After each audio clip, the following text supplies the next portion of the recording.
నమస్తే అండి, welcome back to new updates 9. AP రాష్ట్ర వ్యాప్తంగా ఎవరైతే సొంత ఇంటిని నిర్మించుకోవాలనుకుంటున్నారో వారందరికీ కూడా 2 భారీ శుభవార్తలు అయితే ప్రకటించారు ముఖ్యమంత్రి నారా చంద్రబాబు నాయుడు గారు. సొంత ఇంటి కల నెరవేర్చుకునేందుకు ఏపీలోని రాష్ట్ర ప్రభుత్వం ఇల్లు లేనటువంటి వారందరికీ కూడా, ముఖ్యంగా ఎవరికైతే రేషన్ కార్డు కలిగి ఉంటారో వారందరికీ కూడా గుడ్ న్యూస్ అయితే ప్రకటించింది ఏపీలో రాష్ట్ర ప్రభుత్వం. ఇక ఏపీ రాష్ట్ర వ్యాప్తంగా ఎవరైతే సొంత ఇంటిని నిర్మించుకోవాలనుకుంటున్నారో వారందరూ కూడా ఒక్కో కుటుంబానికి 4 లక్షల రూపాయల వరకు కూడా ప్రభుత్వం అయితే మంజూరు చేస్తుందండి. ఇక ఈ వీడియో ద్వారా సొంత ఇల్లులు అనేవి ఎవరికి మంజూరు చేస్తున్నారు, దీనికి ఎటువంటి అర్హతలు కావాలి, అదేవిధంగా 4 లక్షల రూపాయల బిల్లు అనేది ఒకేసారి ఇస్తారా, లేదంటే ఎన్ని విడతల వారికి 4 లక్షల రూపాయలు అనేవి మంజూరు చేస్తారనే పూర్తి సమాచారాన్ని ఈ వీడియో ద్వారా మీ అందరికీ డీటెయిల్గా ఎక్స్ప్లెయిన్ చేస్తానండి. వీడియోని ఎక్కడా కూడా స్కిప్ చేయకుండా మొదటి నుంచి చివరి వరకు చూడండి. అదేవిధంగా ఖచ్చితంగా ఎవరికైతే ఈ వీడియో అవసరం అవుతుంది అనుకుంటున్నారో వారందరికీ తప్పకుండా ఫేస్బుక్ మరియు వాట్సాప్ ద్వారా వీడియో అయితే షేర్ చేయండి. అదేవిధంగా వీడియోని ఛానల్ లైక్ ఇవ్వడం ద్వారా వీడియో అనేది ఇంకొంతమందికి రీచ్ అయ్యి వారు కూడా ఇన్ఫర్మేషన్ అనేది ఖచ్చితంగా తెలుసుకునే అవకాశం అయితే ఉంటుందండి. ఇక వీడియోలో ఉన్నటువంటి ఇన్ఫర్మేషన్ చూసుకున్నట్లయితే కనుక మన రాష్ట్ర ప్రభుత్వం ఎవరెవరికి ఇంటి స్థలాలు మంజూరు చేస్తున్నారు, అదేవిధంగా ఇక సొంత ఇంటికి సంబంధించి 4 లక్షల రూపాయలు అనేవి ఎవరెవరికి డబ్బులు అనేవి ఇవ్వబోతున్నారు. ఈ 4 లక్షల రూపాయలు మీరు పొందాలి అంటే మీకు ఎటువంటి డాక్యుమెంట్స్ అనేవి ఖచ్చితంగా ఉండాలి. ఇక ఈ స్కీమ్కి సంబంధించి మీరు ఎక్కడ దరఖాస్తు చేసుకోవాలి, ఎప్పటి నుంచి దరఖాస్తు చేసుకోవాలనే పూర్తి సమాచారాన్ని ఎక్స్ప్లెయిన్ చేస్తానండి. ఏపీ రాష్ట్ర వ్యాప్తంగా ముఖ్యమంత్రి నారా చంద్రబాబు నాయుడు గారు ఒక గుడ్ న్యూస్ అయితే ప్రకటించడం జరిగిందండి. ముఖ్యంగా ఎవరికైతే ఇల్లు లేనటువంటి వారందరూ ఉంటారో వారందరికీ కూడా ఇళ్ల మంజూరీపై ఊహించని గుడ్ న్యూస్ అయితే ప్రకటించారు. ఏపీ రాష్ట్ర వ్యాప్తంగా ప్రతి ఒక్కరికి కూడా సొంత ఇల్లు ఉండాలనే నేపథ్యంతో ఏపీ రాష్ట్ర ప్రభుత్వం ముందడుగైతే వేస్తుందండి. ఇప్పటికే రాష్ట్ర వ్యాప్తంగా పట్టణ ప్రాంతాల్లో 50,000 ఇళ్లను మంజూరీ అయితే చేసింది. మరిన్ని ఇళ్లను మంజూరీ చేసేందుకు ప్రభుత్వం అయితే సిద్ధమవుతుందండి. దీనికోసం రాష్ట్ర వ్యాప్తంగా సర్వే కూడా చేపట్టడం జరిగింది. ప్రస్తుతం ఏపీ రాష్ట్ర వ్యాప్తంగా లబ్ధిదారుల ఎంపిక ప్రక్రియ అనేది కొనసాగుతుందండి. వాస్తవానికి ఈ సర్వే అనేది నవంబర్ 5వ తేదీతో పూర్తయిపోవాల్సి ఉండగా ఈ గడువును పొడిగించడం అయితే జరిగిందండి. సొంత ఇల్లు లేనటువంటి వారందరూ కూడా ఈ స్కీమ్కు దరఖాస్తు చేసుకునే విధంగా ఈ స్కీమ్కి యొక్క గడువు అనేది నవంబర్ 30వ తేదీ వరకు అయితే పొడిగించడం జరిగిందండి. ఇక ఎవరైతే సొంత ఇంటిని పొందాలనుకుంటున్నారో వారందరూ కూడా ఖచ్చితంగా ఈ నెల చివరాఖరి లోపు ఈ పథకానికి అయితే దరఖాస్తు చేసుకోవాల్సి ఉంటుందండి. పట్టణ ప్రాంతాల్లో అర్హులైన వారందరికీ కూడా రాష్ట్ర ప్రభుత్వం ఇల్లు కల్పిస్తామని చెప్పేసి ప్రకటించడం అయితే జరిగిందండి. ప్రకటించిన విధంగానే ఇప్పటికే చాలా వరకు ఇల్లు అయితే మంజూరు చేయడం జరిగిందండి. ప్రభుత్వం అమలు చేస్తున్నటువంటి పథకాలపై 75.1% వరకు సంతృప్తిగా ఉన్నట్లు ప్రభుత్వం వ్యక్తం చేస్తుంది. దీనిపై ప్రజల యొక్క స్పందనను ఆర్జీఎస్టీ ద్వారా తెలుసుకుంటున్నట్లు వెల్లడించారు. జరిగినటువంటి 16 నెలల్లో 7.65 లక్షల కోట్ల పెట్టుబడులను రాష్ట్రాలకు వెచ్చించినట్లు ప్రభుత్వం వెల్లడించింది. ఇప్పటికే రాష్ట్ర వ్యాప్తంగా 7.28 లక్షల మందికి ఉద్యోగాలు వచ్చినట్లు ప్రభుత్వం ప్రకటించింది.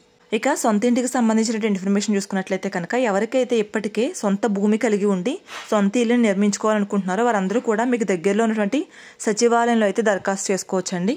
లేదంటే మీ మండలానికి సంబంధించినటువంటి సపరేట్గా హౌసింగ్ డిపార్ట్మెంట్ అనేది ఉంటుందండి, దాంట్లో అయితే ఈ పథకానికి మీరు దరఖాస్తు చేసుకోవచ్చు. ఇక ఈ ఇళ్లకు సంబంధించి రాష్ట్ర ప్రభుత్వం 2 కేటగిరీలుగా అయితే విభజించడం జరిగిందండి. మొదటి కేటగిరీ చూసుకున్నట్లయితే ఎవరికైతే సొంత ఇంటి స్థలం ఉంటుందో వారికి ఇంటి నిర్మాణం కోసం, సార్ మాకు ఇట్లా ఇంటి స్థలం ఉంది, ఇల్లు అయితే లేదు, దయచేసి మాకు ఇల్లు అయితే మంజూరు చేయండి అని చెప్పేసి మీరు అప్లికేషన్ అయితే పెట్టుకోవచ్చండి. మీరు దరఖాస్తు చేసుకున్న తరువాత మీ అర్హతలని పరిశీలించి మీ యొక్క ఇంటి నిర్మాణం కోసం 4 లక్షల రూపాయల వరకు అయితే మీకు మంజూరు చేయడం జరుగుతుంది. ఈ 4 లక్షల రూపాయలు అనేవి first bill, second bill, third bill, fourth bill ఇలా 4 బిల్లులుగా మీకు మంజూరు చేయడం అయితే జరుగుతుందండి. అంటే మొదటిగా మీరు బేస్మెంట్ అయితే పూర్తి చేసినట్లయితే మీకు మొదటి బిల్లు అనేది పాస్ అవడం జరుగుతుంది. అదేవిధంగా సెకండ్ బిల్ చూసుకున్నట్లయితే కనుక మనకి 3 అడుగులు ఎత్తు వరకు గోడల నిర్మాణం అయితే పూర్తి చేసినట్లయితే మనకి సెకండ్ బిల్ అనేది పాస్ అవుతుందండి. అంటే కిటికీలు మట్టానికంటే కిందగా 3 అడుగుల వరకు ఎత్తు వరకు సరిపోతుందండి. 3 అడుగుల వరకు ఎత్తు వరకు మీరు గోడలు అయితే నిర్మించుకున్నట్లయితే మనకి సెకండ్ బిల్కి అయితే ఫోటో పెట్టినట్లయితే మనకి సెకండ్ బిల్ అనేది ఆటోమేటిక్గా పాస్ చేస్తారు. ఇక 3వ బిల్ వచ్చేసి మనకి బేస్మెంట్ నుంచి 7 అడుగుల వరకు ఎత్తు వరకు చూసుకుంటారండి. అంటే కిటికీలు పూర్తయిపోయిన తర్వాత వరకు కూడా చూసుకున్నట్లయితే 7 అడుగుల ఎత్తు అనేది ఇంటి నిర్మాణం పూర్తయినట్లయితే దానికి 3వ బిల్ అనేది పాస్ చేస్తారు. ఇక ఫైనల్ బిల్గా మీకు స్లాబ్ మరియు ప్లాస్టింగ్స్ అనేవి పూర్తిగా కంప్లీట్ అయిపోయినట్లయితే కనుక ఫైనల్ బిల్ అనేది మీకు మంజూరు చేయడం జరుగుతుంది. ఈ విధంగా దశల వారీగా 4 లక్షల రూపాయలు అనేవి మీకు మంజూరు చేయడం జరుగుతుందండి. ఇంటి యొక్క నిర్మాణం అనేది అంచెల వారికి మీరు ఫోటోలు తీసుకుంటూ ప్రతి బిల్లుకి కూడా మీరు దరఖాస్తు చేసుకుంటూ ఉండాలండి. ఈ విధంగా దరఖాస్తు చేసుకున్నట్లయితే ప్రతి బిల్లును కూడా మీ యొక్క అకౌంట్లోకి డైరెక్ట్గా ట్రాన్స్ఫర్ చేయడం జరుగుతుంది. ఇప్పటికే రాష్ట్ర వ్యాప్తంగా ఎవరైతే సొంత ఇంటి కోసం దరఖాస్తు చేసుకున్నారో వారందరికీ కూడా ప్రభుత్వం అయితే మంజూరు చేయడం జరిగిందండి. ప్రస్తుతం ఈ పథకానికి సంబంధించి 2వ విడతగా దరఖాస్తులు అనేది సేకరిస్తున్నారండి. ఇక ఈ నెల 30వ తారీఖు వరకు కూడా ఎవరైతే ఈ పథకానికి దరఖాస్తు చేసుకోవాలనుకుంటున్నారో ఖచ్చితంగా దరఖాస్తు చేసుకోండి. ఇది మొదటి కేటగిరీకి సంబంధించిందండి. ఇక 2వ కేటగిరీకి అసలు ఇల్లు స్థలం కూడా లేనటువంటి వారు మొదటిగా ఇంటి స్థలాన్ని కోసం అయితే దరఖాస్తు చేసుకోవాల్సి ఉంటుంది. ఇక ఇంటి స్థలాన్ని కోసం దరఖాస్తు చేసుకునేందుకు ఖచ్చితంగా కొన్ని కండిషన్స్ అయితే ఉన్నాయండి. దీంట్లో మొదటిగా మీకు కరెంటు మీటర్ అనేది మీ పేరు మీద ఉండకూడదండి.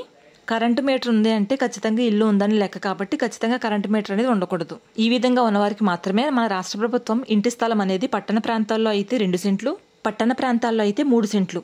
ఈ విధంగా మనకు 2 విధాలుగా ఈ యొక్క ఇంటి స్థలాలు అయితే మంజూరు చేయడం జరుగుతుంది. ఈ యొక్క ఇంటి స్థలం గానీ ఇల్లు గానీ ఎవరెవరికి ఇస్తారనేది చూసుకున్నట్లయితే ముందుగా మనకు ప్రభుత్వం నుంచి ఇల్లు శాంక్షన్ అవ్వాలంటే ఎటువంటి అర్హతలు కావాలని చూసుకుందాం. దీనిలో మొదటిగా ఖచ్చితంగా మీకు రేషన్ కార్డు అయితే ఉండాలి. మీ పేరు మీద గత ప్రభుత్వ హయాంలో కానీ ప్రస్తుతం యొక్క ప్రభుత్వ హయాంలో కానీ ఇంటి యొక్క పేరు లిస్టులో మీ పేరు అనేది ఉండకూడదండి. అదేవిధంగా కరెంటు మీటర్ అనేది ఉండకూడదు. మీ పేరు మీద కరెంటు మీటర్ ఉన్నట్లయితే కనుక ఖచ్చితంగా మీకు సొంత ఇల్లు ఉంది అనే ఉద్దేశం అండి. కాబట్టి మీకు ఈ పథకానికి దరఖాస్తు చేసుకునేందుకు అర్హత అయితే ఉండదండి.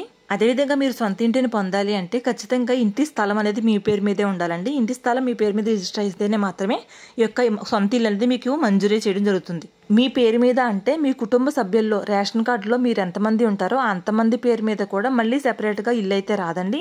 ఒక రేషన్ కార్డులో ఒకరి పేరు మీద ఇల్లు అనేది మంజూరీ అయినట్లయితే ఇంకా రేషన్ కార్డు ఉన్నటువంటి ప్రతి ఒక్కరి మీద ఆ ఇల్లు మంజూరీ అయినట్టు లెక్కండి. ఇక వారు అలా కాదు సెపరేట్గా ఇల్లు కట్టుకోవాలి అనుకుంటే కనుక వారు ఖచ్చితంగా సెపరేట్గా రేషన్ కార్డు అనేది పొందాల్సి ఉంటుంది. సెపరేట్ రేషన్ కార్డు వచ్చిన తర్వాత మళ్ళీ తిరిగి ఒక పథకానికి దరఖాస్తు చేసుకోవాల్సి ఉంటుంది. ప్రభుత్వం ఒక రేషన్ కార్డుని ఒక యూనిట్గా పరిగణిస్తుంది కాబట్టి కుటుంబ సభ్యులందరినీ కలిపి ఒకటే రేషన్ కార్డు తీసుకుంటున్నారు కాబట్టి ఆ కుటుంబ సభ్యులందరికీ కూడా ఇల్లు అనేది వర్తిస్తుందండి. కాబట్టి వారికి తిరిగి మరలా వేరొక ఇల్లు అనేది దరఖాస్తు చేసుకోవడానికి అవకాశం లేదు. ఇక ఏపీ రాష్ట్ర వ్యాప్తంగా సొంత ఇంటి స్థలం ఉండి ఇల్లు కట్టుకోవడానికి ఆర్థికంగా ఇబ్బంది పడుతున్న వారికి కేంద్ర మరియు రాష్ట్ర ప్రభుత్వాలు కలిసి శుభవార్త అయితే చెప్పాయండి. ఇప్పటికే ఏపీలో ప్రధానమంత్రి ఆవాస్ యోజన పథకం కింద అర్హులైన వారికి ఇళ్లను మంజూరు చేస్తున్న కార్యక్రమం అయితే జరుగుతూ ఉంది. ఇక ప్రధానమంత్రి ఆవాస్ యోజన గ్రామీణ పథకం కింద అర్హులైన వారికి ఇల్లు మంజూరు చేసి లబ్ధిదారుల వివరాలను గ్రామ మరియు వార్డు సచివాలయం ద్వారా అధికారులు అయితే సేకరిస్తున్నారండి.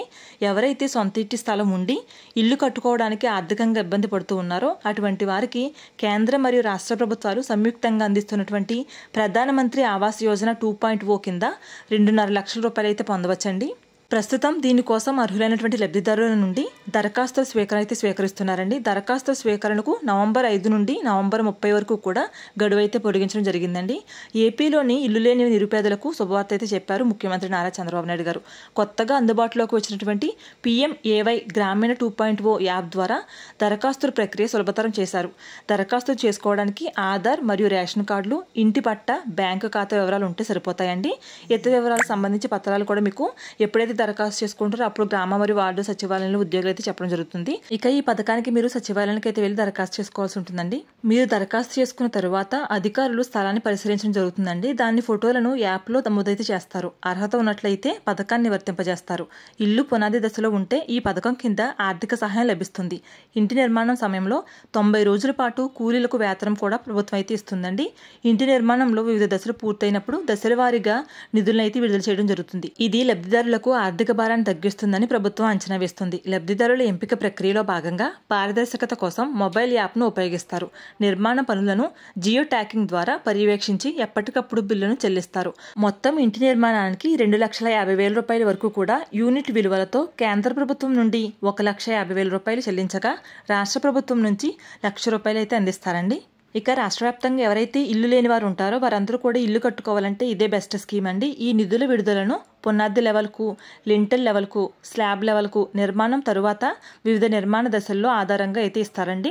ఆంధ్రప్రదేశ్ రాష్ట్రంలో ఇల్లు లేని నిరుపేదలు సొంతింటి కల నెరవేర్చడానికి రాష్ట్ర మరియు కేంద్ర ప్రభుత్వాలు సంయుక్తంగా అందిస్తున్నటువంటి ఈ పథకాన్ని అందిపుచ్చుకోవాలని రాష్ట్ర వ్యాప్తంగా నుండి ప్రతి ఒక్కరికి కూడా సొంత ఇల్లు అనేది ఉండాలని చెప్పేసి ముఖ్యమంత్రి నారా చంద్రబాబు నాయుడు గారు, అదేవిధంగా ప్రధానమంత్రి నరేంద్ర మోదీ గారు అయితే ఈ పథకాలను అయితే ప్రవేశపెట్టడం జరిగిందండి.